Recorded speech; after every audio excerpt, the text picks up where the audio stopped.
ত্রিপুরার শহর থেকে গ্রাম সর্বত্রই বাজারের শাকসবজির মূল্য আকাশ ছোঁয়া। এতে বাজারে গিয়ে সবজির অগ্নিমূল্যে হাত পুড়ছে গরিব মধ্যবিত্তের। কুমারঘাটের বাজারেও ক্রমাগত মূল্য বৃদ্ধিতে নাজেহাল মহকুমাবাসী। দাবি উঠেছে প্রশাসনিক হস্তক্ষেপে। ত্রিপুরার একদিকে রোজগারের টান পড়েছে মানুষের, অন্যদিকে বাজারে হু হু করে বেড়েছে নিত্য প্রয়োজনীয় সামগ্রীর দাম। এই পরিস্থিতিতে এমনিতেই সাধারণ মানুষকে সংসার চালাতে গিয়ে হিমশিম খেতে হচ্ছে বলে অভিযোগ। রাজ্যে লাগামহীনভাবে যখন বেড়ে চলেছে অন্যান্য সামগ্রীর দাম, তখন আমজনতার উপর আরও চাপ বাড়ালো বাজারে নিত্য প্রয়োজনীয় শাকসবজির মূল্য বৃদ্ধি।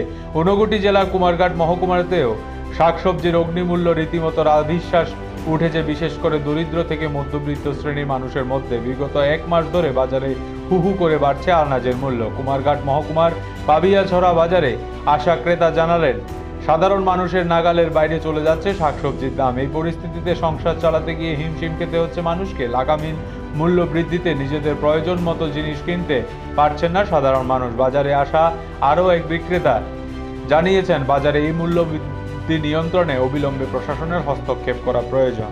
অতিরিক্ত বৃষ্টির কারণে এই জিনিসপত্রের দামটা হয়েছে।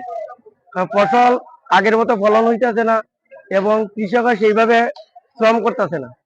জায়গার পরিমাণও কমতেছে দিন দিন এবং কৃষকও কমে দিতেছে, যার জন্য এত দাম হইতেছে, আকাশ ছোঁয়া দাম হইতেছে। সামনে দিয়ে এইভাবে যদি দিন চলতে থাকে তাহলে আরো দাম বাড়বই। সাধারণ মানুষ সবজি কিনা খাইতেও বহুত কষ্ট হইব। 80-র নিচে তো কোনো সবজি নাই। পটলের কেজি 80 টাকা, বাঁধাকপি 80 টাকা, বেগুন 80 টাকা, কারকুল 80, উস্তা 100 টাকা। তারপরে অন্যান্য শাকসবজি সেম এইভাবে। তারপরেও সঠিকভাবে সবজি উৎপাদন হইতেছে না। আজকে কুমারঘাট বাজারে যে সবজি উৎপাদন হচ্ছে, অর্ধেক মানুষের সেই সবজি নিয়ে তার আশা পূরণ করতে পারছে না। বেশিরভাগ সবজি বর্তমানে এখন যেটা চলতেছে মনু, তৈলেঙ্কা, সামুনুতি যদিও হয় না, মনু, তৈলেঙ্কা, মাছলি, এই 3টা জায়গা থেকে সবজিটা বেশি আইতেছে। কাস্টমার বহুত বিপদে আছে। কাস্টমার তো না পারতে এখন ডাইল আর সোয়াবিন খাইয়া বাঁচতে আছে। কাস্টমারের সঠিক ভাবে সবজি নিতে পারতেছে না। অন্যদিকে বাজারে এই মূল্য বৃদ্ধিতে বিপাকে করেছে ব্যবসায়ীরাও। দাম বৃদ্ধি কমেছে তাদের বিক্রিও।